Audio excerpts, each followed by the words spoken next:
Bad news. Google is shutting down its URL shortening service. Google announced that it is shutting down its URL shortening service, goo.gl. The company says that any anonymous users won't be able to create links through the goo.gl console as of April 13, but existing users will be able to use it for another year, after which it will be discontinued completely. Firebase software engineer Michael Hermantu says that the company introduced the URL shortener in 2009, and that since then, the ways in which people share information on the web has changed, while additional URL shorteners grown in popularity.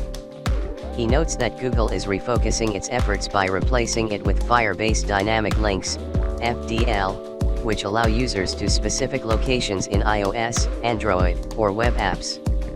Existing users will be able to create shortened URLs and export data from the goo.gl console through March 30, 2019.